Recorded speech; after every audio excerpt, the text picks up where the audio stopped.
Before moving on to the short-term mission and partnership issues related to resources, just one source of information that may be helpful for you. The Lausanne Committee for World Evangelization and their various working groups have put together what they call the Lausanne Standards, affirmations and agreements for giving and receiving money in mission. And you can find that at www.lausannestandards.org. And so again, there's a lot of materials and resources out there to help navigate some of these complicated issues, but that's one place that you can look for really an international team of experts putting together that particular guideline. So let's talk about short-term teams in church planting. There are, unless you're working in a fairly remote area in church planting, you probably have had exposure to short-term teams coming. Typically they're expatriate teams that are coming in from another country.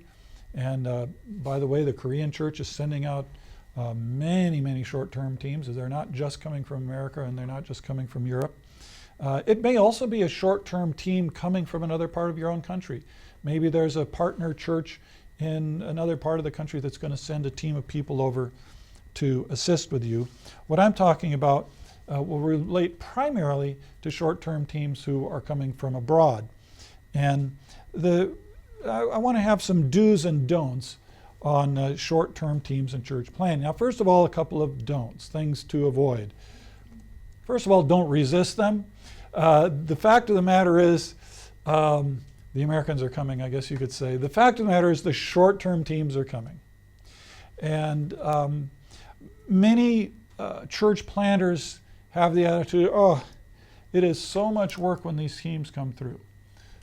They don't speak the language. We have to find a place for them to stay. We have to help them get food.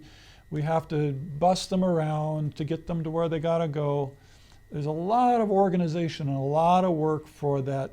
And if it's a little church plant, not very many people, to try and manage this short-term team, which may only be there for a week or two.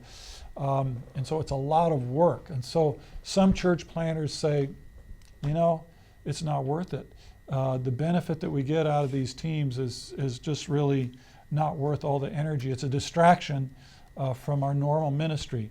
And of course, it can also happen that the short-term team members, they may not know the cultural sensitivities of the locality, and they do something that's embarrassing, and then the church has to somehow figure out how to iron that out. And so some church planners just say, look, I just don't need any short-term teams. And I do think that can be a mistake.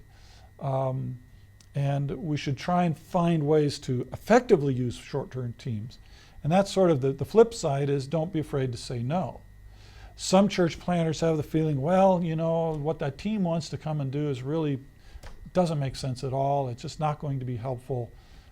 But, you know, they want to come and they'll probably start a partnership, or there'll be other resources they bring. And so we'll just say yes and somehow accommodate them.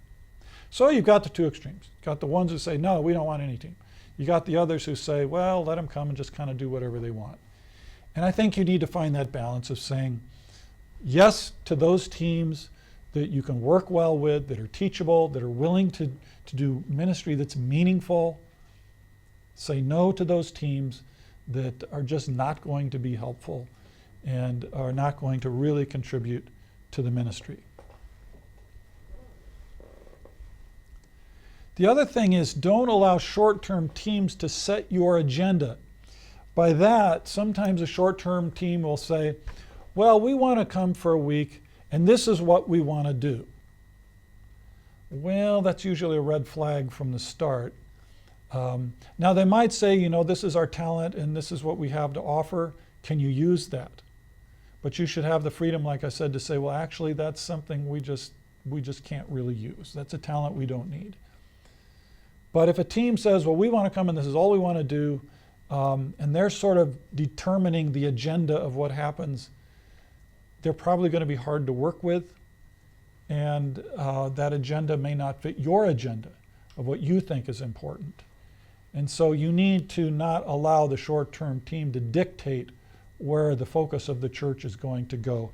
and you need to do what is best for the church. Don't allow short-term teams to undermine local initiative. And let me give you an example of this. I know some of the churches that were started in Eastern Europe shortly after the fall of the Iron Curtain had a lot of summer teams coming in. Of course, Americans have vacation in the summertime, so that's when a lot of these teams would come. And there were some churches that were initially started through summer teams coming through and doing evangelism, and there were some churches started that way. But as the church planter was trying to motivate the local believers to do evangelism, they said, well, what do you mean? That's what the Americans do when they come in the summer. That's what evangelism is. They said, well, wait a minute. That's kind of how we started, and in those days everybody wanted to meet an American, and so that was a good thing. But we need to learn to share our faith. We need to take responsibility for evangelism. And quite frankly, for some of them, it's kind of like a new thought, like, gee, I guess we need to learn how to do that. But then again, you see, now if you did something like, say, all the evangelism with the English camps or something, well, how are the local people who don't speak English? They can't do English camps. So what will evangelism look like for the local people? So we have to be careful. Sometimes short-term teams can end up undermining local initiatives. They might say, well, gee, we're not as talented. Boy, we had this great music group come in, but we're not very musical. We could never do that. Or things like that. So you have to make sure that the short-term team is not going to make your own people feel like they just can't do ministry right, or they're not good enough, or will let somebody else do it. Here's some do's, some things to do with short-term teams. Define the short-term team projects specifically and strategically. In other words, as a church planter, your leadership team of the church plant should be determining which projects are going to be most helpful. And think about which projects that short-term mission team can actually make a contribution to. And for example, some churches have said, well, what if we were to have a medical clinic? Say it could be that the medical services are very limited in the place where you're at, and so they might have a team of doctors or dentists come in and do a medical clinic. And that can be a real contribution to the community, and it can give the church credibility and goodwill. That's just one example. Maybe that short-term team is going to come in and help with a construction project. But make sure that you are, as the church planter, determining what's going to be helpful and what really fits in and what is going to be strategic. And then communicate frequently and clearly. A lot of the problems that arise with short-term teams are just simply because communication is poor. That may be a language issue. If you don't speak English and the other team speaks English or whatever their language is, Korean, German, whatever, you're having a language issue. But you do want to try and keep the communication flowing so the expectations are clear. Is there a certain way that women should dress? Some cultures, women should not wear short sleeves. Are you communicating that so they bring appropriate clothing? Simple things like that. Are you communicating so that we're clear on what the arrangements will be when they arrive? Are we clear about what they will do when they arrive, what they won't do? And the more you can communicate openly, clearly in advance, the more you can avoid some of the confusion and conflict later.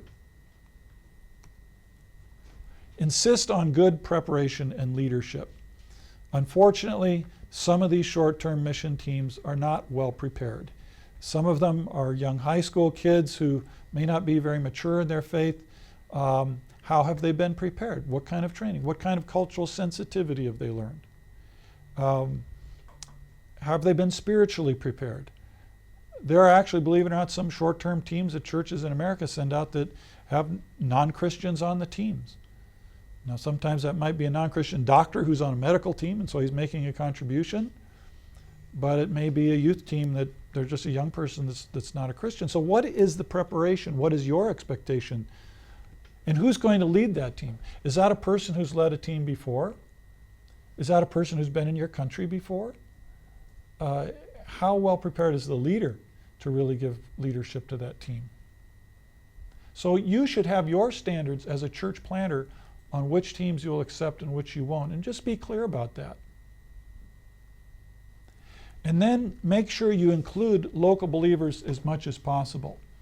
For example, for a long time, English camps was a big short-term team sort of project where a group of English speakers would come in. You'd go and rent a camp or retreat center. You might even do it in the church and have English classes, and you'd invite non-Christians, and you'd seek to build relationships and maybe share the gospel. Well, the more effective ones always included some of the believers from the local church, so that there was some continuity. When the American team left, there were local people who'd built some relationships there. If that team is just totally isolated on its own, then if it's an evangelistic event, the continuity is going to be difficult. And even with construction projects, it's always good to have local people coming alongside, building relationships, and having the local commitment. So include local believers as much as possible. And then proactively recruit future workers through the short-term mission. In other words, the fact of the matter is that nowadays the majority of missionaries, foreign missionaries, have gone on short-term mission teams before.